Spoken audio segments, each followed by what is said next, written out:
مساء الخير بتوقيتي، شلونكم بنات؟ ان شاء الله الكل بخير. اليوم سويت لكم حمص بطحينة كلش طيبة ونفس طعم الحمص بطحينة اللي تاكلوها بالمطاعم.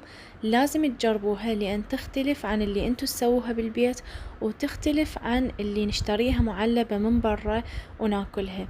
حرفيا كانت كلش طيبة، وحتى بالبيت لما ضاقوها واكلوها عبالهم انه اني جايبتها من برا مو اني اللي مسويتها، لان كانت كلش طيبة وما راح تستغنون عنها ابدا.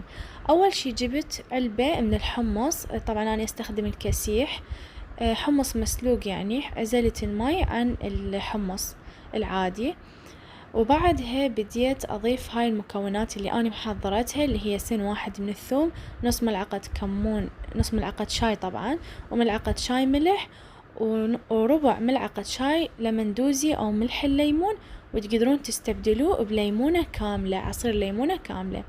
هنا أنا ضفت من المي مال الحمص نص كوب تقريبا، يعني ربع بربع ضفت. وهنا أنا ضفت ربع كوب من الراشي.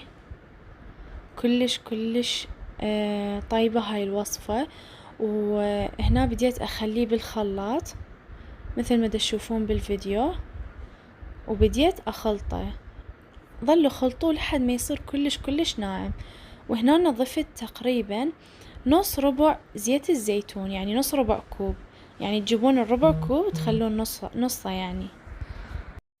وهنا أنا صارت عندي جاهزة. ومثل ما قلت لكم، إذا تريدون تضيفون ليمون بدل ملح الليمون أو الليمون دوزي، تضيفون عصير ليمونة كاملة بدل المي اللي ضفتوه مال الحمص. يعني لازم كله يصير، المي كله لازم يصير نص كوب. يعني من تضيفون ليمونة، يعني ترسوا النص كوب ترسوا ماي مال الحمص، والباقي كملوه بالليمون، عصير ليمونة كاملة، على مود القوام ما يصير خفيف. وتقدرون تشيلون الملح الليمون أو الليمون دوزي.